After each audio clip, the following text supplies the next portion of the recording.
Welcome into WagerTalk TV. I am Drew Martin, joined by Bryan Leonard and Jimmy Adams of WagerTalk.com as we're talking some Thursday night NFL action. Amazon Prime game here. We get the Ravens, -1.5-point road favorites in Raymond James Stadium here. 45 being the total. Jimmy, coming to you first, 8:15 Eastern, Thursday night. Are you liking anything Ravens and Bucs? All right, Drew. So I'm going to be the contrarian guy, and I just think we're going to get a absolute max effort out of a Bucs team that was completely embarrassed by Carolina last week. It's the first time in 20 years that Tom Brady's 3-4 through 7 weeks. The guy's obviously sacrificed a lot to be back. We know about the wife drama and all that. We don't need to get into any of that, but he's not going to accept the level of production that his team is putting on the field right now. And if there's a game to win, it's nice to be playing a team that's the worst in the league at holding a lead in the Ravens. Baltimore's blown 3 double-digit leads in 3 losses, and they almost did it again last week against Cleveland. They hold on for that one. But Brady's been a home dog 12 times in his career. He's 11-1 against the spread. He's also won 6 of 8 regular season meetings versus the Ravens. Ravens very susceptible against the pass. They rank 26th in pass defense. So look, while everyone is counting out the Bucs off that embarrassing loss, I'm going to tell you, Tampa's going to win this game outright on Thursday, Drew. All right, going with the home team. Short week here, Bryan. You liking anything Ravens and Bucs? He's pretty confident. I was kind of torn on this game, but he's trying to talk me into it. Who thought we would see the Super Bowl champion Tampa Bay Rays in national televised game as a home underdog? You would have thought, well, Brady's out. Brady got hurt. He's not playing. No, Brady's there, and he's still been doing very well. Actually, he leads the league in interception rate. He does not turn the ball over via interceptions. He doesn't make mistakes. And yet, Tampa Bay is sitting here as a home underdog against a Baltimore team. And Jimmy mentioned how Baltimore's been blowing leads. Well, at least they have leads to blow. Tampa Bay's not even getting leads in these games. They've been really bad as of late. Baltimore's got clearly the better special teams. They got the best kicker in the NFL. Punt returns and kickoff returns have been terrific for Baltimore also. Baltimore's been very good on the ground, running for 5.44 yards per play. You take a look at Tampa Bay, they cannot run the football. They're dead last in rushing yards per play as well as rushing yards per game. That is why this offense is stagnated. You've got to be able to run the ball a little bit, or the opposition will just look for the passes, and that's what's happened here. The problem has been Baltimore has not done very well defensively against the pass, ranking 26th in passing yards per game. Tampa Bay is going to have to air it out if they're going to try to win this game. The front seven for Tampa Bay, normally dominant last year, very dominant. They've been in the middle of the pack this year. So I think Baltimore will have a lot of success running the football here, and Tampa Bay is going to have to find some players downfield and break up this Ravens defense or they're just going to stack the box and make Brady try to beat them in the passing game, which is something that we haven't talked about much in the past. But I haven't decided on this one. Jimmy likes Tampa. I'm kind of liking Baltimore. Maybe this will end up where it's got 1.5 somewhere, and we could tease the team plus the 7.5 and just enjoy it that way. But right now, I'm kind of torn. Fair enough, Bryan. I mean, Tampa's dropped 5 straight against the spread. We get Baltimore dropping 3 straight against the spread. Sidewise, something's got to give here, guys. But I will say this, totals-wise, they've combined for 6 straight unders. We get a total of 45. Maybe look for a lower scoring matchup Thursday night football short week as well. You heard from Bryan Leonard, Jimmy Adams. Check them both out, WagerTalk.com. You hear us talking about total of 45, -1.5. That's the Ravens favored. Best place to check that out, guys, is the live odds screen. WagerTalk.com. Click on that live odds tab. The best free live odds in the industry. Check it out, WagerTalk.com.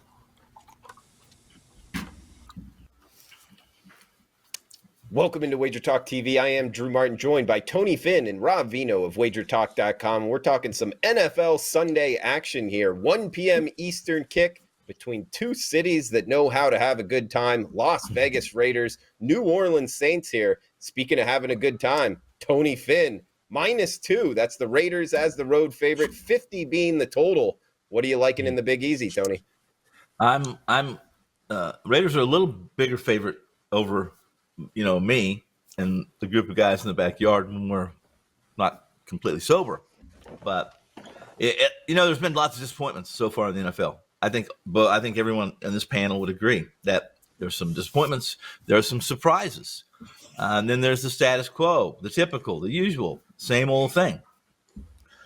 Neither of these teams are that. I mean, Las Vegas got a ton of hype.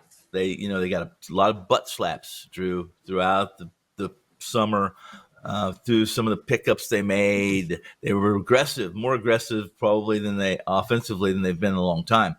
They didn't scrub their offensive line completely, to pay a running back, which is ridiculous, right? Here's the deal. The Bucs, disappointments. Packers, disappointments. I can go on and on and on. For the most part, the Raiders have really been a disappointment. Now, I think they're better than their record. I'm one of those that have heard nothing but sour grapes about the Saints, that they're disappointment, that they thought Allen would do a better job, that this team was prepared with a more mature Winston, Drew. The thing is, I never felt that way about the Saints. Never, not one time. They always have so many questions. Thomas has been completely and utterly unreliable the last 2 years, and it happened again this year. Although there was a time and space, Drew, where just Thomas being healthy or just being active and being on the field was worth a point, 2 points, because defenses had to account for him. And he made a team better, and he didn't have to throw the ball to him, just his reputation alone. A quarterback issue here: are the Saints a running team? Can they throw the ball? Can they play without throwing, 2 pick sixes, et cetera, et cetera? This is a Raiders team that's going to get better. You saw their game plan, you saw their scheme, you saw the plan coming together for this coaching staff, the new first year for the staff, and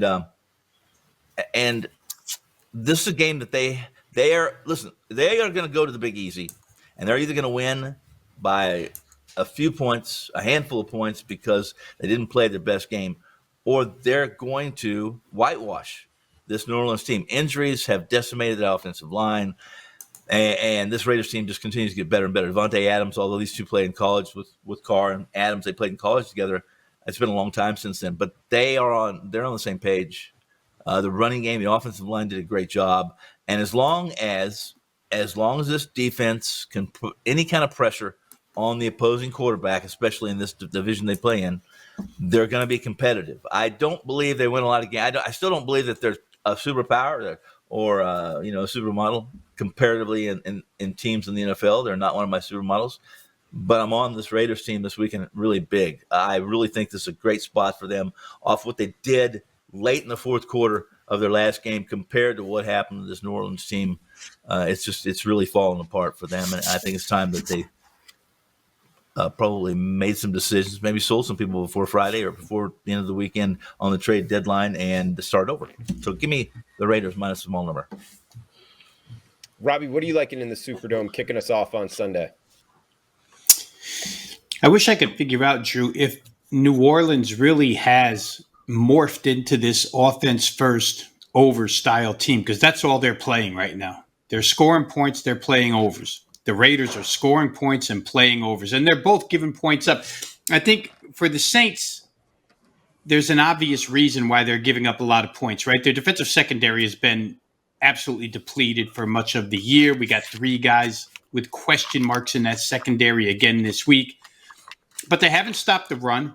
They haven't stopped the pass, but somehow they've been able to score even without Sean Payton and without their crew of first-string receivers in the game hardly ever together.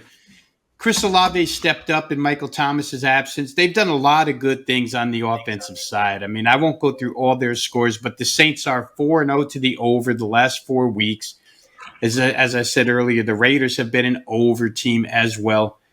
This number shot up from 44 to 49.5. How about a 5.5 point total move in the NFL? Goes to show you what the bettors think. 44 was way too low for these two teams.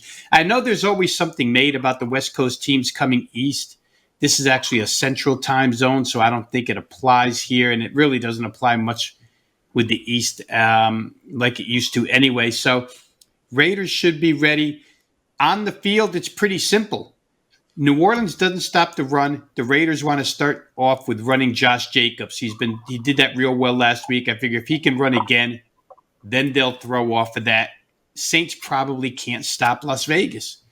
Other side of the coin, Las Vegas, for a team that was supposed to be such a good quarterback sack team, pressured team, better on defense, they're really not that. They've been okay against the run, but New Orleans has been a really good run offense. So, you're staring at a game where the offenses are the best units on the field and the defenses are afterthoughts. And you're looking at a game where you have a team in the Raiders. I guess you have to make this decision for yourself.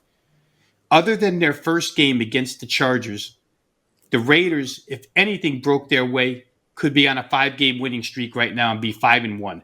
I mean, the stuff that's happened to them, they missed a 2-point conversion at the end of the game against Kansas City, or they would have won. They could have tied that game, as a matter of fact, but they went for 2 instead. Against Tennessee, they lose 24-22. Why? Because, again, they missed a 2-point conversion at the end, and then they blew a huge second-half lead against Arizona. The Raiders could very well be 5-1. And if you look at the Saints, Tony was talking about disappointments, and at 2-5, you would say they're a disappointment. But how about this? At 2-5, they're 1 game out of first place in the NFC South. Tampa actually leads that division at 3-4. So the Saints season is not over either. I think you get fully motivated efforts on both sides. Again, I think both offenses are the best units on the field. It's hard for me to play this thing over at 49 right now. If you got in early and got any of those lower numbers, good for you, because I think you probably have the right side. Game could still hit 51. Could very well be a 27-24 game, guys, and this thing could still get over.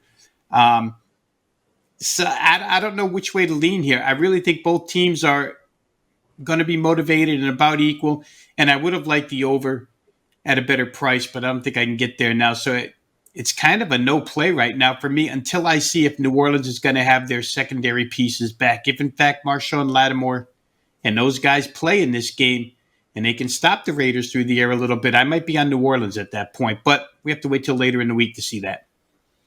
He's Rob Veno. You heard from Tony Finn as well. Guys, enjoy the game. The Saints hosting the Raiders. Also, make sure to check out the free live odds screen, WagerTalk Live Odds tab there. We see the Raiders -2, total of 50. Be up to date on all the movement, both sides and totals, using that live odds tab, WagerTalk.com. Welcome into WagerTalk TV. I am Drew Martin, joined by Bryan Leonard and Jimmy Adams of WagerTalk.com, and we're breaking down Notre Dame in Syracuse, going Saturday, 12 noon Eastern time. Jimmy, coming to you first. We're seeing 47.5 being the total, -2.5. That's the orange at home. Are you liking anything in Syracuse, New York on Saturday? Yeah, I do, Drew. So the narrative surrounding this game is going to be about how Syracuse had that letdown at Clemson. Had Clemson on the ropes, and now they're in a letdown spot. I don't see a letdown coming for Cuse. They're still 6-1 on the season and in line for a fantastic year, especially for their standards. And I'm not all that impressed with this Notre Dame team. They weren't nearly as dominant as I thought they should have been against a very short-handed UNLV team, especially in the second half, where they were particularly unimpressive, in my opinion. The Irish don't have a particularly good offense. Drew Pine isn't anything special, in my opinion. And they really don't have any wins that are wowing anyone either. I mean, they beat BYU, but, Syracuse's yards per play differential is very, very good. And the defense is leaps and bounds better than they have been in seasons past. I expect Syracuse to get right back on track and get a rather easy win at home. Give me the orange come Saturday. And Bryan, are you liking anything in the Dome kicking us off on Saturday? Yeah, I can't disagree with anything Jimmy said. When you look at the tougher strength of schedule, the Irish are a little bit better. They played a little bit better position. But he talked about their wins this year have come against Cal, North Carolina, who is a fringe top 25 team, BYU and UNLV. This isn't your typical Irish team. They're -7 in turnover ratio. That's not something you usually see out of this team. From a defensive standpoint, they've only intercepted 1 of 213 passes this season. Opponents are 17 of 17 in the red zone success.